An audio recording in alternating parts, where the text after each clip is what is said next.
Muy buenas tardes tengan todos ustedes. Es un gusto continuar con el ciclo de conferencias nacionales con motivo del festejo del aniversario de la Academia Mexicana de Derecho y hoy tenemos con nosotros a un joven muy talentoso. La verdad es un jurista que ha crecido muchísimo a pesar de su corta edad, miembro del capítulo Ciudad de México de la Academia Mexicana de Derecho, que hoy está en su fiesta, el maestro Carlos Héctor Daza Zaragoza. Carlos, qué bueno que estás en la fiesta de la academia, que es también tu academia. Muchísimas gracias, doctor. La verdad, me siento muy honrado de poder formar parte de como miembro de este consejo, de este claustro académico con los más grandes juristas a nivel internacional.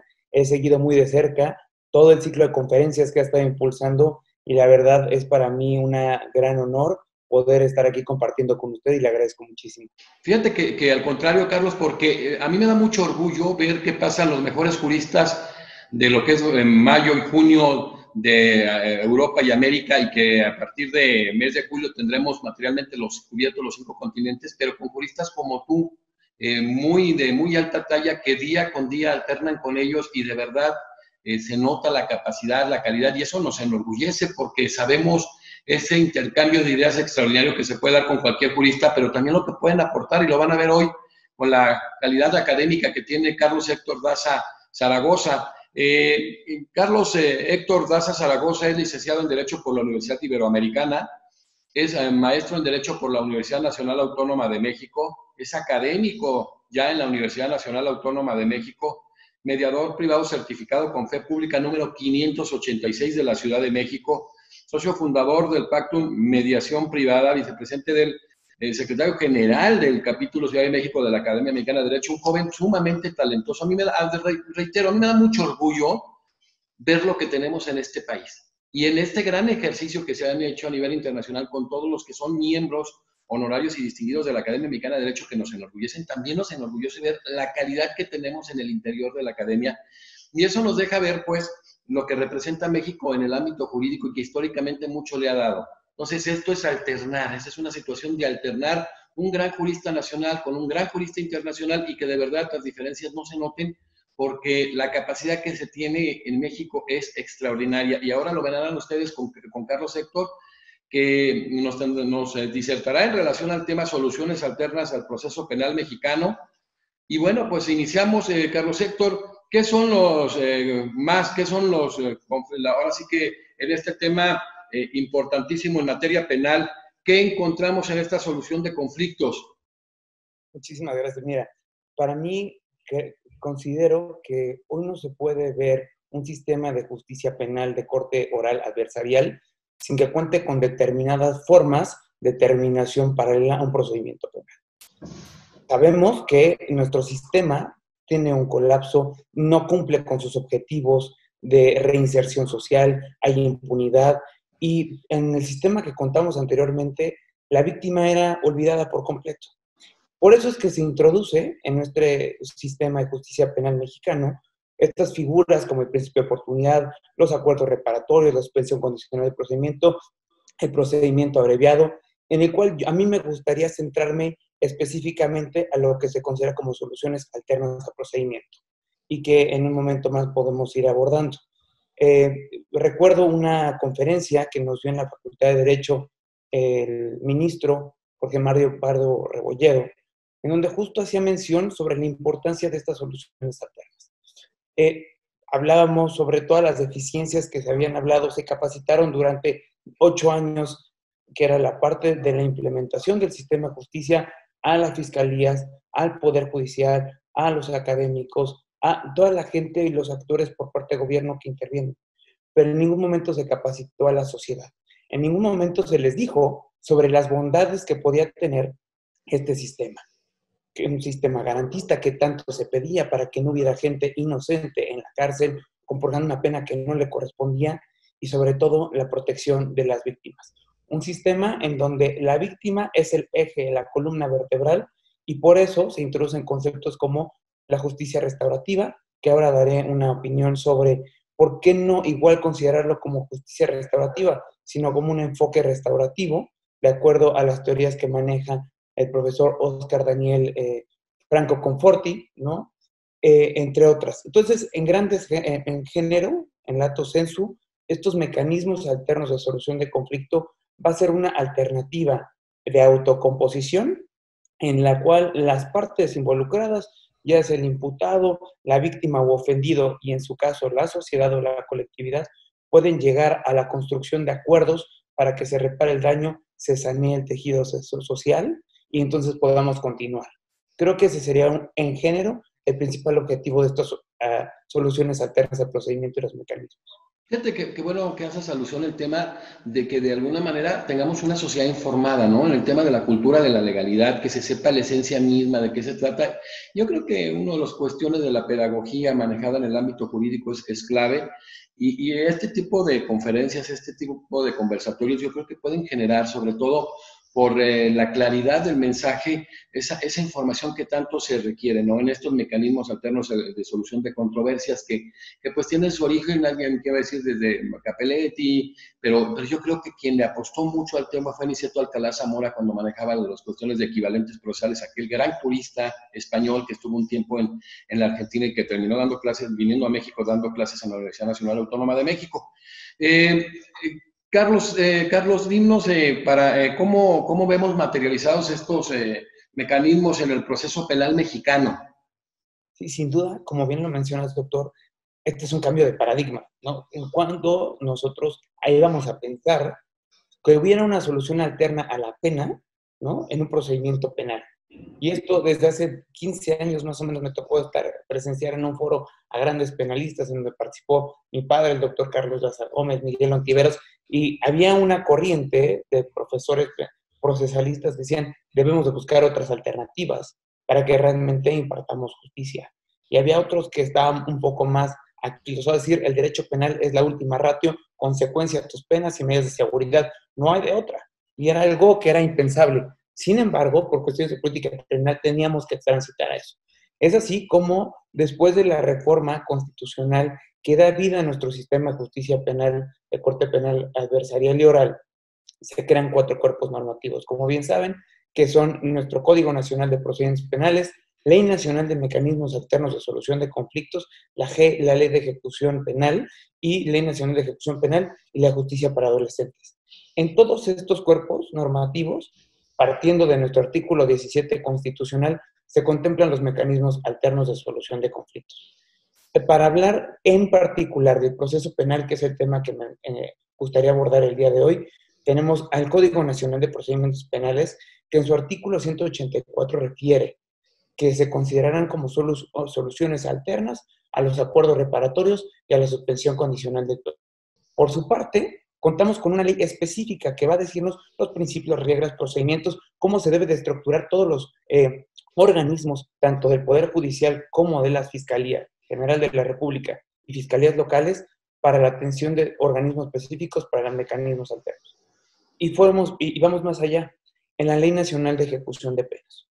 Estos conceptos, que es algo que a mí se me hizo muy novedoso y de gran valía para el procedimiento, es que no únicamente contempla y queda corto durante el procedimiento, sino que lo vemos plasmado en diferentes etapas procesales, cada uno con sus efectos.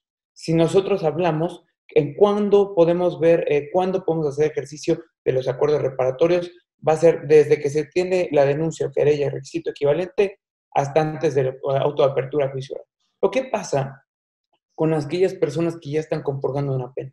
En ese caso, hay un capítulo específico en la Ley Nacional de Ejecución de Penas que contempla a la justicia restaurativa, en donde precisamente busca que a pesar de que hayan sido sentenciados y por no haber cumplido con un requisito de procedibilidad, que ahorita platicaremos y andaremos más en el tema, permite que tanto el imputado, el sentenciado en este caso, la víctima o ofendido y la comunidad puedan llegar a entablar un tema dependiendo del mecanismo, círculos de paz, reunión víctima-ofendido y algunas otras metodologías, en donde va a permitir esa sanación, esa reinserción social de la persona.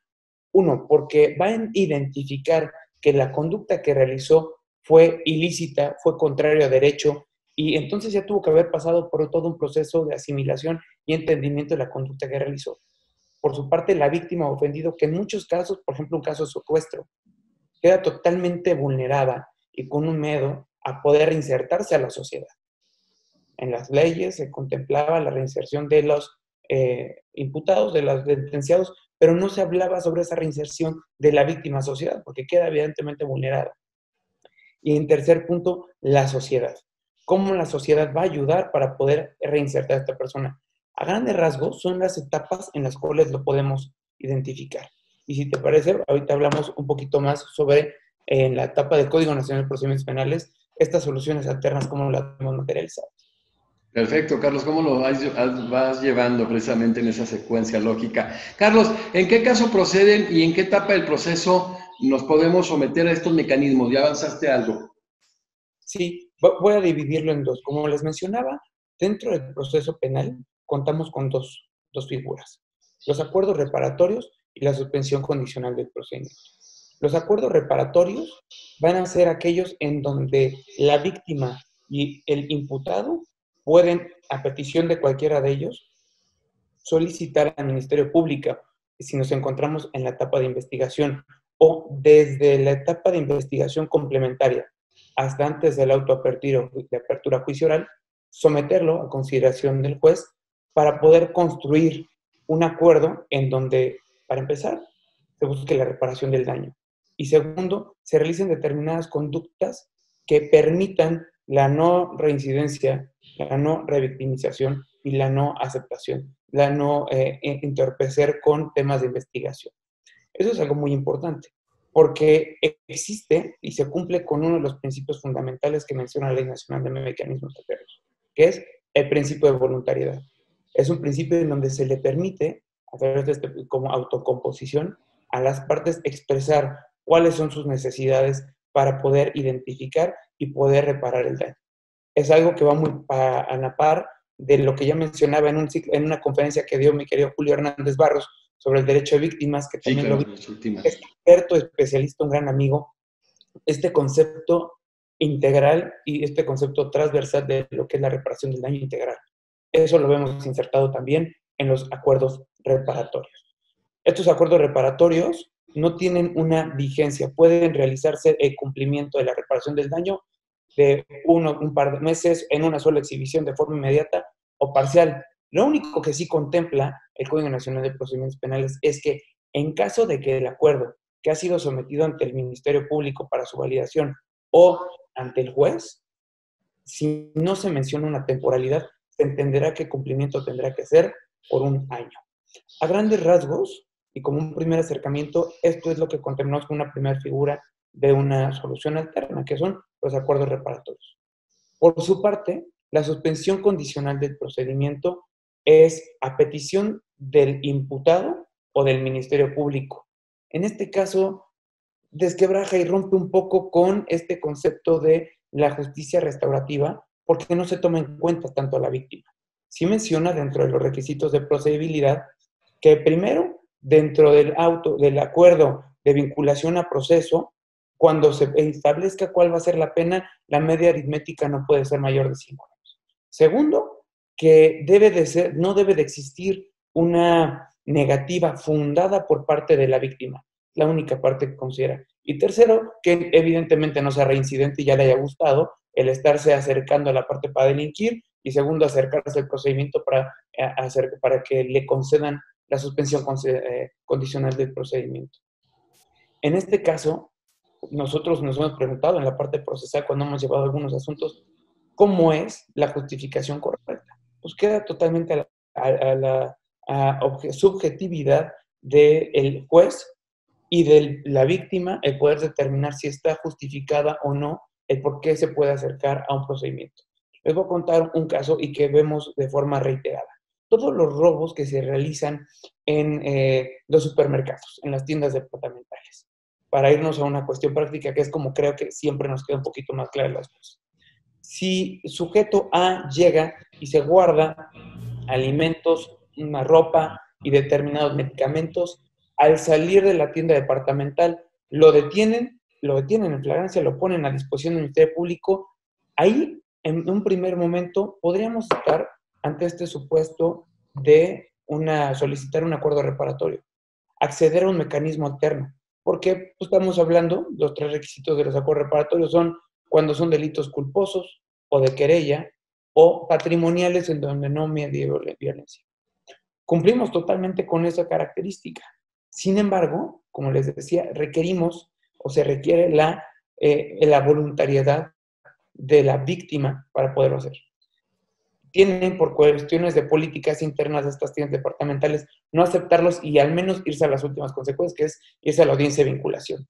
Y en este caso, para no estar saturando nuestro proceso penal con determinados asuntos que pueden tener una solución diversa a agotar todas las instancias de la etapa intermedia, eso fase oral y escrita, etapa de juicio oral y todo lo que conlleva esto, puede el Ministerio Público en ese momento solicitar esta suspensión condicional del procedimiento para que se le repare el daño a la víctima o ofendido y en su caso pueda salir a la calle con su antecedente la persona que solicitó la suspensión condicional del procedimiento. Algo que me gustaría rescatar es la suspensión condicional del procedimiento, cuánto tiempo puede durar. Cuando menos, como esto implica el que el sujeto activo, el imputado, se tenga que someter a un proceso, a un tratamiento, a unas actividades de hacer o no hacer durante un tiempo determinado para evitar que se sigan cometiendo hechos ilícitos, dice el Código Nacional que cuando menos tendrá una duración de 6 meses y cuando mucho, el máximo, será de 3 años. Y en su caso, si hay algún incumplimiento, el juez puede solicitar por única vez una ampliación de 2 años sobre esta medida, sobre esta suspensión condicional, para que la persona no se acerque al domicilio, cumpla con algún tipo de terapias, se realice exámenes periódicos de que no ha consumido algún estupefaciente o alcoholemia, que está teniendo algún trabajo estable, que está cumpliendo con la pensión alimenticia. Y estos son solo algunos de los que menciona el catálogo de las medidas que se toman en la suspensión condicional del procedimiento. Perfecto, Carlos. Qué interesante ir planteando cada uno de los momentos en que se puede. Carlos, ¿en qué caso específicamente, qué es la justicia restaurativa? ¿Cómo la podemos definir? ¿De qué se trata?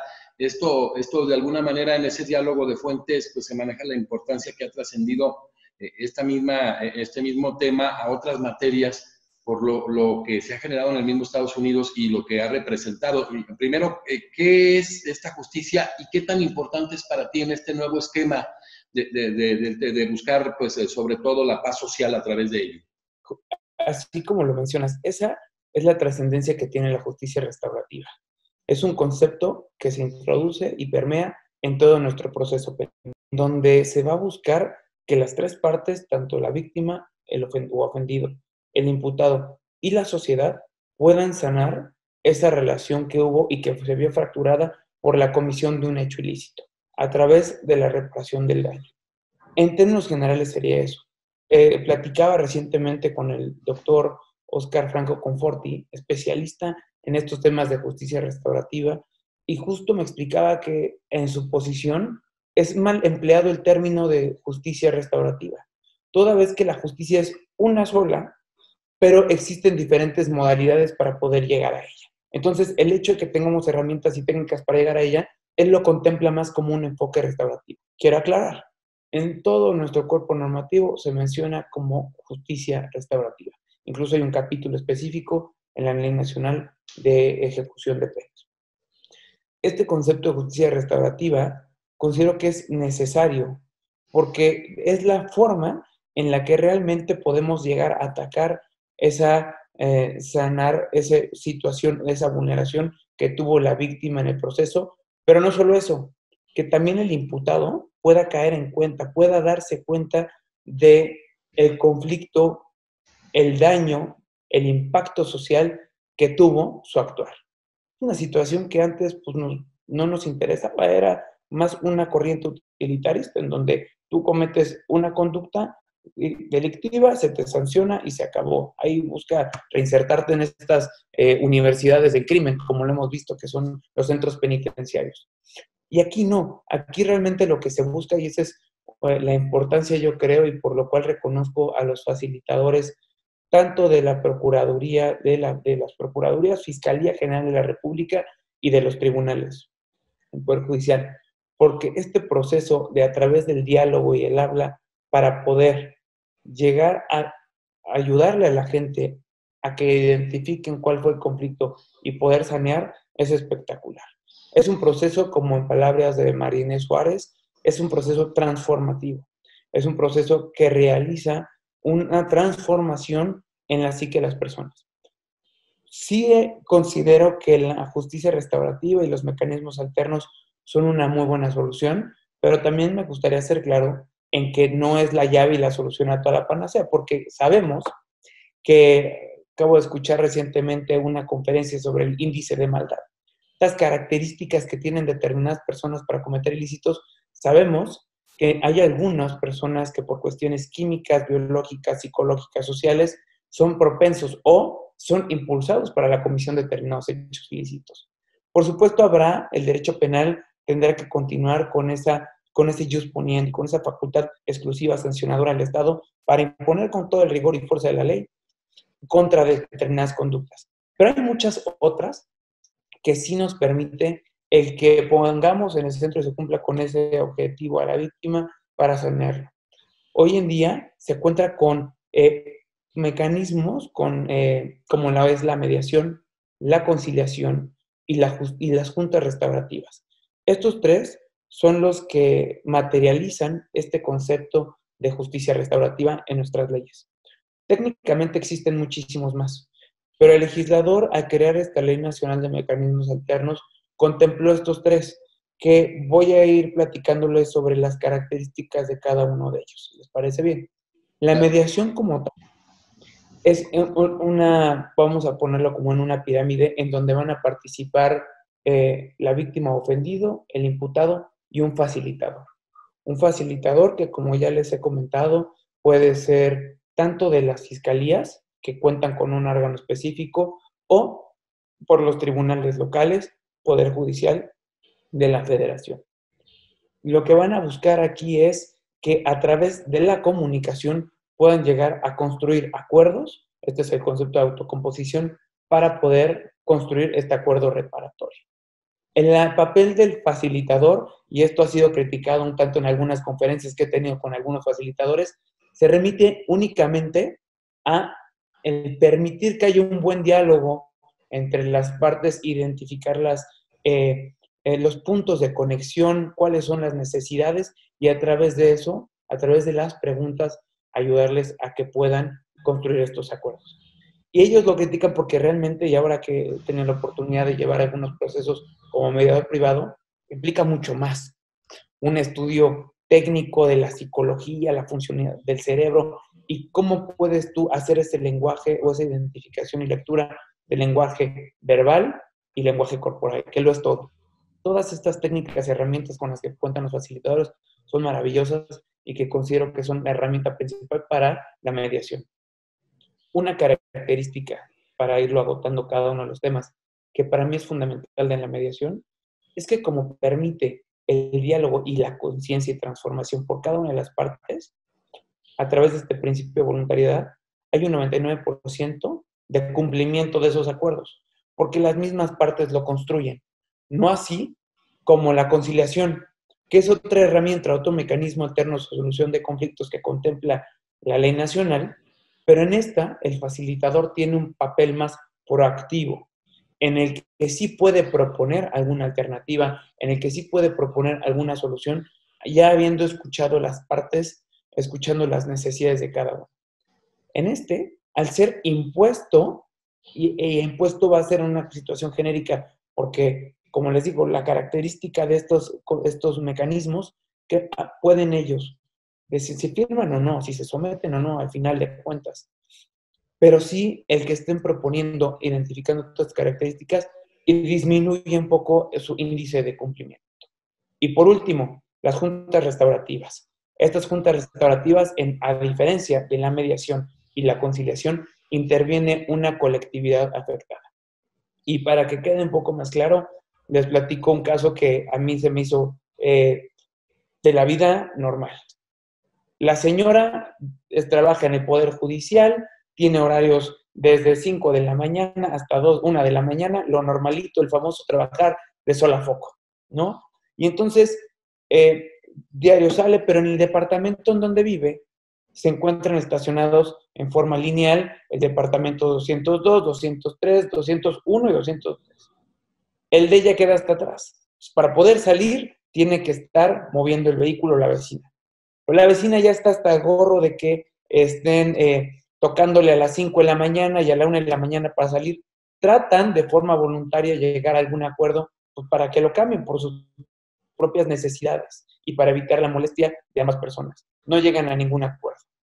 Llega el día en el que la señora, pues con el cansancio, el desvelo, haber estado cuidando a los hijos, la presión del trabajo, el esposo, intenta salir a las 5 de la mañana como cada mañana, la vecina no levanta, no se levanta, y ya con esta situación tan complicada emocionalmente, prende el vehículo y dice, bueno, pues si no lo vas a mover, lo muevo yo. Y empieza a golpear el vehículo y lo mueve. Tiene un camionetón la señora y con eso mueve el vehículo hasta que lo saca. Estamos en presencia de daño en propiedad ajena para irlo cuadrando en nuestro tema, ¿no? Cuando sale la señora, le dice todavía, y ahí me mandan su factura, no me interesa, ¿no? Ahí generó todo un conflicto, no solo entre las partes, sino también con todo el personal del condominio, porque dejaron de pagar el mantenimiento, porque la administradora no intervino en absolutamente nada. Entonces, si se dan cuenta, en estos conceptos, por eso es la importancia de las juntas restaurativas, ojo, que es una metodología, un mecanismo alterno de solución, en donde no solo intervienen las dos partes, porque derivado de algunos delitos también se afecta a la sociedad. Y a través de estos mecanismos se les puede escuchar y llegar a este proceso en donde se repare y puedan todos otra vez continuar con sus actividades. Por supuesto, dentro de este proceso fue complicado, por eso es lo que les digo, mi reconocimiento a los facilitadores de la Procuraduría, porque tienen esa sensibilidad, esa empatía y ese don para poder escuchar, esta escucha activa, este silencio activo, y sobre todo identificar cuáles son las necesidades para que a través de la comunicación y del diálogo puedan construir acuerdos y se les repare el daño a todos. En general, esta sería la estructura que tenemos sobre la justicia restaurativa y por qué considero que es muy importante, doctor. Oye, Carlos, fíjate qué interesante esto que hablas y ya habías aludido atrás, el generar esta cultura de la paz, que a veces es una de las complicaciones, el generar esta cultura de la legalidad, que a veces es de lo que los países europeos nos llevan pues algo de ventaja. Pero tú que ya has vivido toda esta experiencia, que a pesar de que eres muy joven, pues desde muy pequeño estás inmerso en el derecho y en estos temas. Carlos, ¿cómo has visto que se ha generado sobre todo esta reestructuración cultural de cosmovisión de la sociedad, hasta el grado que sí pueda proceder, transitar hacia esta justicia restaurativa? ¿Tú realmente crees que se ha evolucionado, que una víctima es capaz de perdonar, que una víctima puede sanar en todo este proceso, que los facilitadores están verdaderamente capacitados? ¿Tú cómo lo consideras específicamente? Pues para que pueda funcionar algo que ha generado grandes complicaciones, ya lo hemos visto en este proceso, ya como dijiste, se estuvo hablando de derecho victimal, o sea, es uno de los países en que se ha involucrado mucho el tema de la víctima, porque incluso en el sistema interamericano esta triada de víctima, imputado y a interés general, pues siempre se ha trabajado más en el tema del imputado y en su momento del procesado. Entonces aquí, ¿tú cómo has visto esa evolución en México?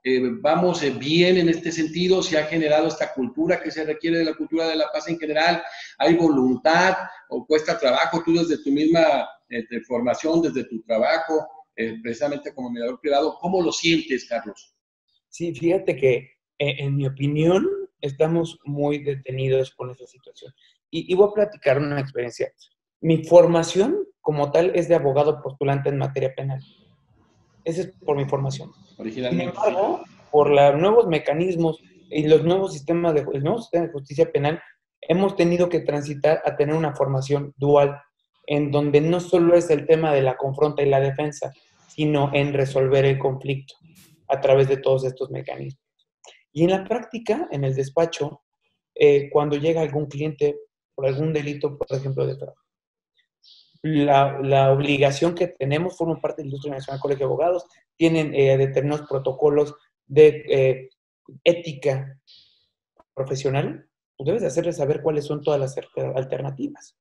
No solo es agarrar y hacerle más grande, vamos a presentarle 3 denuncias, aparte pensión alimenticia. A ver, ¿cuál es la naturaleza del conflicto y cuál puede ser la forma más eficaz para resolver ese conflicto? Entonces, cuando te sientas con el cliente y le dices, mire, el tipo de delito es esto, alcanza tanta pena, tenemos tantos datos, indicios que nos pueden asistir la razón, pero también es un proceso que va a implicar gastos, va a implicar desgaste emocional para usted, muchas situaciones. O podemos buscar un mecanismo alterno, tener alguna negociación, ya sea con algún perito, algún facilitador de la Procuraduría, o hacerlo de forma entre los abogados, como es una práctica que se ha realizado durante hace mucho tiempo, siempre procurando el interés del cliente. Y la realidad y la respuesta que nos dan es, a mí no me interesa, yo lo quiero ver en la cárcel. Oiga, pero mire, ¿sabe qué? Vamos a tardar tanto tiempo, hay que integrar la carpeta, vamos a presentar la denuncia, integrar la carpeta, va a tener que estar yendo a declarar. Considero que podríamos agotar como un primer acercamiento para ver cuál es la posición, igual y se puede, no me interesa, se quiso. Y entonces ahí es en donde el conflicto cambia y la posición de la persona es tomarlo personal. Una. Y lo más importante, ¿cuál es la característica cultural que tenemos del derecho penal? Todavía nos encontramos en la etapa de la venganza, privada, ¿no? Esta etapa de sangre, como decía don Fernando Castellanos Tena, en donde no me interesa si es culpable o no, yo quiero ver a alguien en la cárcel. Y eso es algo que culturalmente todavía traemos arrastrado. Por eso es que decía al inicio, yo celebro el que se abran estos espacios, estos foros, para poder dar difusión sobre los beneficios y bondades que tienen estos mecanismos. El ejemplo, y como me lo preguntabas, ¿qué es lo que ha pasado en mi experiencia? Iniciamos el procedimiento, pasa un año, ya estamos igual en la etapa intermedia, o vemos retrasados por cualquiera de las chicanas procesales que existen, amparos, apelación, lo que quieras. El cliente naturalmente ya se encuentra en una situación de desgaste emocional y una carga en el que agarra y me dice, ¿sabes qué, Carlos? Mejor vamos a negociar. Pudimos habernos ahorrado un año de proceso, sin embargo, sí creo que las personas en muchas ocasiones debemos de pasar por determinadas etapas emocionales y demás para poder sanear y buscar realmente una solución al conflicto. Entonces, para resumirlo, sería una cuestión cultural y la cuestión procesal de la gente que aún no saben las bondades y los beneficios. Por otra parte, que he trabajado ahora como mediador privado certificado, que eso quiero aclararlo. La finalidad y el objetivo es poder acercar la justicia alternativa, pero esta certificación, esta patente que te da el Poder Judicial de la Ciudad de México es exclusivamente para materias civil, mercantil, familiar. No puedes entrar en temas penales porque sí existe una exclusividad normativa para facultades para los facilitadores. Y es entendible. Pero, por ejemplo, viéndolo con este tema de cultura, de la legalidad que mencionábamos, sí me ha tocado que haya empresas a quienes les trabajo en donde ya lo que buscan no es tanto el conflicto y gastar mucho dinero en un proceso civil o mercantil que puede tardar años o incluso llegar a obsequiarles su sentencia maravillosa, favorable, pero incobrable.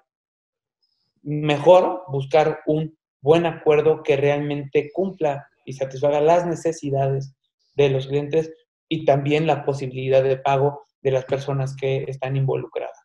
Por ahí se han trabajado muchos asuntos penales que tienen naturaleza patrimonial y se pueden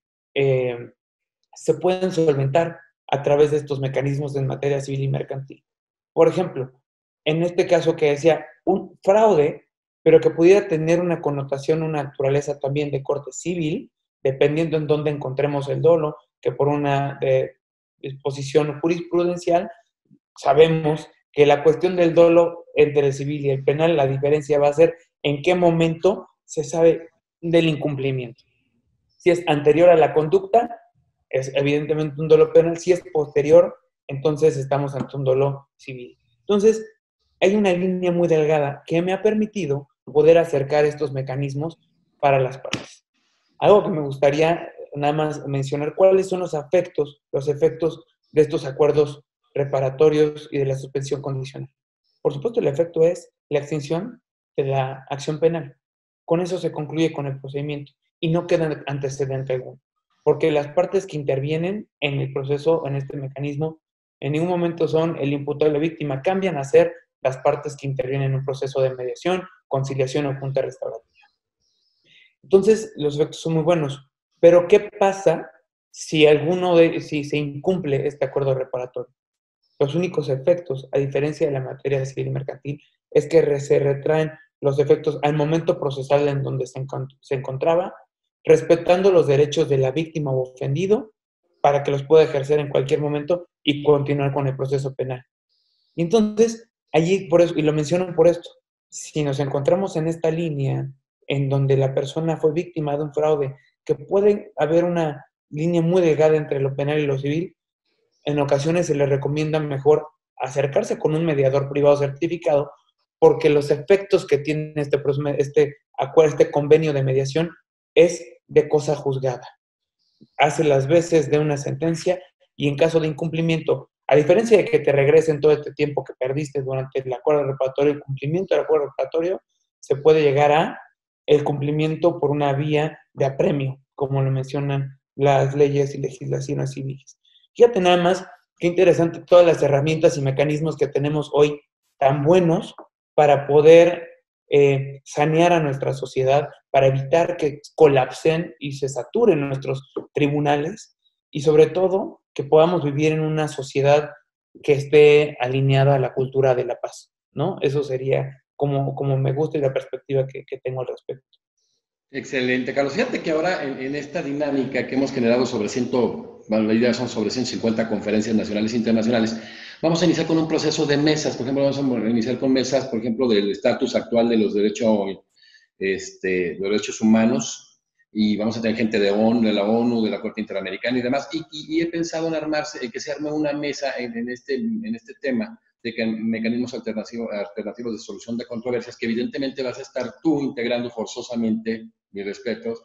Va a estar por ahí, vamos a manejar a Octavio Ruiz de Veracruz, Miroslava Echeverría de Oaxaca y Virginia Sainz Paul de Quintana Roo, y vamos a agregar dos de los más destacados, uno de Colombia y uno de Chile, que son ejercicios importantes por algo. Primero, por la capacidad que tiene. Tú eres un joven extraordinario, independientemente de que tienes un papá que es un gran amigo mío y un jurista de altísima talla, de talla internacional, el doctor Carlos Daza Gómez, al cual aprecio muchísimo, y él lo sabe, hemos compartido foros en muchas partes, pero que tú has generado tu propia historia. O sea, perdón que lo diga, pero hoy en día tú estás disociado en el sentido profesional porque eres un joven talentoso y un joven exitoso, que verdaderamente tienes una claridad de conceptos que me llama mucho la atención. Y que esa mesa va a representar algo muy importante, desde ahorita lo voy diciendo, a nivel latinoamericano, que mitificamos muchas veces algunas actuaciones o a la inversa generamos predisposición negativa hacia algo, y aquí se va a ver el estatus real de lo que se ha venido generando en varias partes de México y en la región.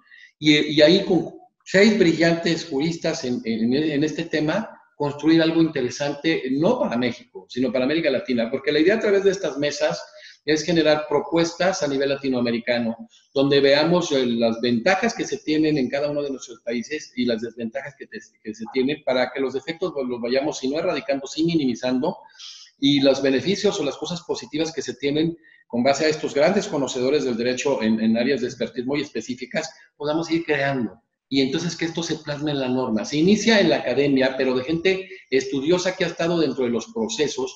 Vamos a generar cosas muy importantes, no para México, hay que pensar ya en romper barreras, para América Latina, donde somos hermanos, y entonces pues voy avanzando, vamos a hacer un trabajo continuo, y el siguiente, Carlos, pues ya estás verdaderamente comprometido en el tema para integrar esa mesa que yo creo va a valer muchísimo la pena, querido Carlos.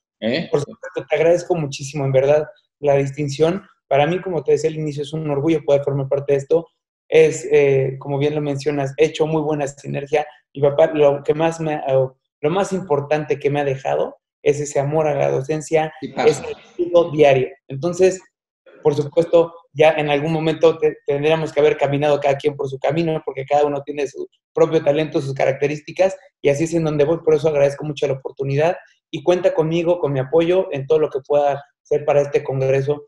Felicito todo el trabajo que has hecho, es espectacular, alrededor de 150 conferencias. Bueno, Se dice fácil, pero es un trabajo de día y noche y que por supuesto es algo que has trabajado durante toda tu vida. En verdad, muchas felicidades. Hemos hecho, porque tú eres parte de esto, tu padre es parte de esto, toda la gente de la academia, es un trabajo de equipo que hemos ponderado, porque decía Jorge Guillermo Federico Hegel cuando hablaban de Robinson Crusoe, decía son Robinsonadas, que la gente lo puede interpretar. Entonces, esto es un gran equipo, que grandes conferencistas, pero grandes amigos que le aportan en ideas, en trabajo, muchísima gente, digo, de verdad, dar nombre sería increíble. Ahora ha estado muy de cerca una persona que también le agradezco, César Orozco, que ha trabajado muy de cerca, pero todos ustedes somos parte de este gran equipo, y este ejercicio a nivel internacional implica gente de todo el mundo.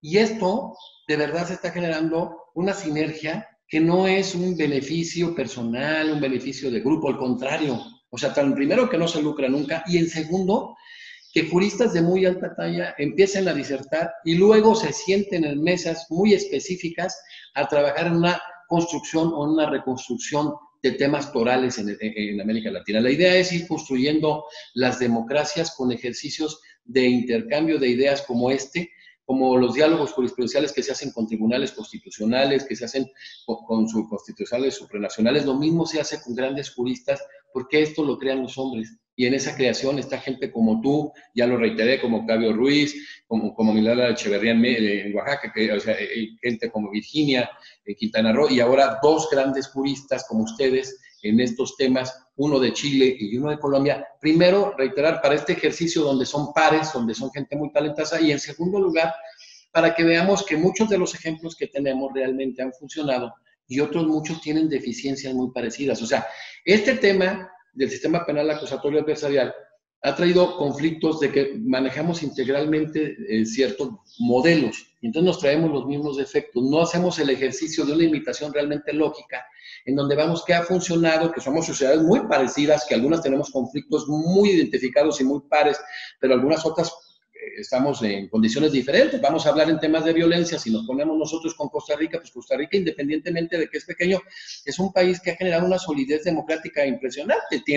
No tiene ejército, ese dinero lo ha destinado a temas de salud y educación, sus problemas son diferentes. Entonces, en áreas que nos identificamos, en varios países, yo creo que va a servir de mucho. Y esto la verdad, este ejercicio que viene, yo creo que va a ser una continuidad de estos trabajos que está aportando mucho, porque yo reitero, cada uno de los juristas que está ha sido debidamente seleccionado. O sea, aquí está Héctor, independientemente de que sea hijo de un gran amigo mío. O sea, Héctor está por el talento que tiene y por la capacidad que tiene, porque esto también es uno de los principios que se han generado. Y quiero cerrar precisamente, Carlos Héctor Raza Zaragoza, que ha sido verdaderamente una disertación extraordinaria. Quiero cerrar con un tema que es sobre todo sobre este expertise que has generado, sobre esta visión tan clara que tú tienes. ¿Realmente se están cumpliendo con el objetivo de las soluciones alternas al procedimiento? ¿Tú en qué medida crees que se está cumpliendo y en qué medida crees que se está incumpliendo, Carlos? Yo consideraría que sí se está cumpliendo. Hay algunos, como bien mencionabas, este es un sistema que es de construcción continua, constante a través de la academia, de la fiscalía, de la práctica, de todos los que somos actores dentro del proceso. Sin embargo, hemos visto que sí los fiscales sí están teniendo, la fiscalía están teniendo capacitación, los tribunales, para poder acercar a la gente y como primer paso ante cualquier conflicto, decirles, pueden acercarse por el tipo y característica de delito en el que nos encontramos ante un mecanismo alterno de solución de conflicto. Los invitamos a que, ahora, como no es algo voluntario, queda a situación de las partes el quererse acercar o no. Entonces, de ahí es que empezamos a ver algunos detalles. Ya hay algunas corrientes que mencionan que deberíamos de hacerlo como una primera ratio. Si tú te encuentras frente a alguna situación, mándalos directamente a un mecanismo alterno, al que se escuchen. Si se logra o no algún acuerdo, pero al menos ya agotamos esa instancia. Segundo, si pasamos la etapa, quienes sí se han visto beneficiados por estos acuerdos, toda la sociedad. Porque como lo mencionaba, tiene muchas bondades todos estos soluciones alternas al proceso penal. Lo más importante para mí es que se logra la reparación del daño. Algunas de las deficiencias que he platicado con amigos en foros es que se mandan, las fiscalías o los ministerios públicos mandan algunos asuntos que no son mediables, llegan las solicitudes a los órganos de la fiscalía o del tribunal y los rebotan. Entonces, ese es un tema que hay que reforzarlo mucho, que es la capacitación. ¿En qué casos va a proceder y en qué casos no va a proceder estos mecanismos alternos de solución de conflictos? Y tercero, estamos en esa transición, en ese cambio de cultura de legalidad, como ya lo mencionaba. Esto es algo que a través de esta plataforma, que sé que llega a miles de personas, de foros, academia y demás, poder hacer del conocimiento de la gente sobre los beneficios y bondades de estos mecanismos alternos. De cómo es posible que si te sometiste a una situación que vulneró tus bienes jurídicos, es posible que se te pueda restituir de forma económica, flexible, voluntaria y sobre todo confidencial. Que estos son los principios que rigen a los mecanismos. Yo en verdad me gustaría que siguiéramos impulsando, sobre todo que las autoridades a través de estos organismos sigan dándole difusión para que cumplamos con el objetivo. Así va a ser un principio que conocemos en la mediación como el win-win, el famoso ganar-ganar, en donde todas las partes pueden recibir y cumplir con las necesidades que tienen y así tener una sociedad en mayor armonía y en esta cultura de la paz. Eso sería, doctor.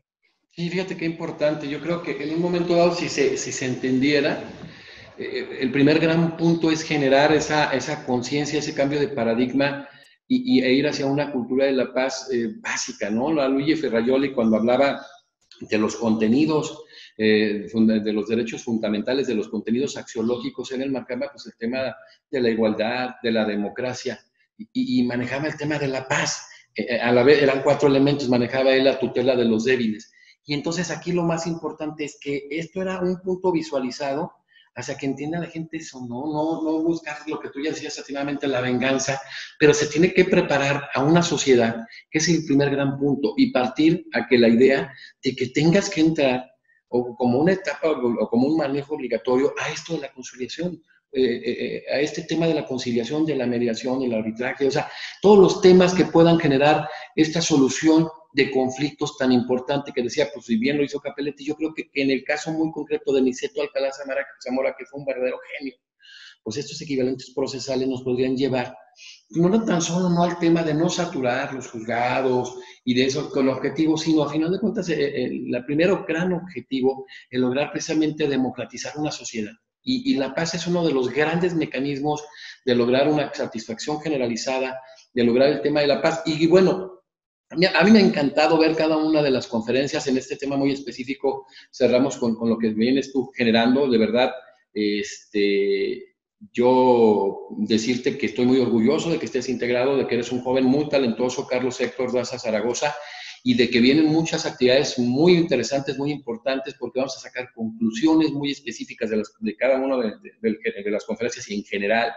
Vamos a hacer un manejo muy específico, pero vamos a generar esas mesas que le van a producir mucho a América Latina e igual al mundo entero, porque vamos a trabajar muchos temas con europeos también, y que hoy esta mesa que estamos empezando con la integración en estos mecanismos, en estos temas de cultura de la paz, pues estarás formando parte tú, 4 mexicanos muy destacados, 2 latinoamericanos, alguien de Chile, muy capacitado y alguien de Colombia, y seguiremos generando esto, incidiendo en políticas públicas simplemente para que esto funcione de la mejor manera, ver estos ejercicios, ver estas experiencias latinoamericanas, ver estas experiencias con nuestros hermanos latinoamericanos, que somos parte de esa gran familia, y al romper barreras, identificar como sociedades, cada uno de nuestros países, qué tenemos en común y en esa comunidad que tenemos qué va a funcionar. Y entonces, nos vemos próximamente en la mesa. Mi querido Carlos Héctor, muchas felicidades, muchas gracias por participar en esta gran fiesta de la Academia Mexicana de Derecho, tu fiesta,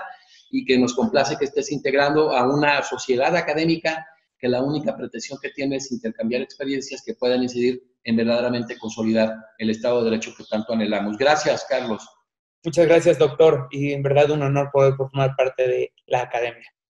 Pues es un privilegio haber tenido hoy una conferencia con el maestro Carlos Héctor Daza Zaragoza con el tema Soluciones Alternas al Proceso Penal Mexicano, y nos vemos muy pronto. Reiteramos, esperen esta mesa donde va a estar Carlos con varios juristas mexicanos y latinoamericanos, y nos vemos entonces en la próxima conferencia nacional. Muchísimas gracias a todos ustedes.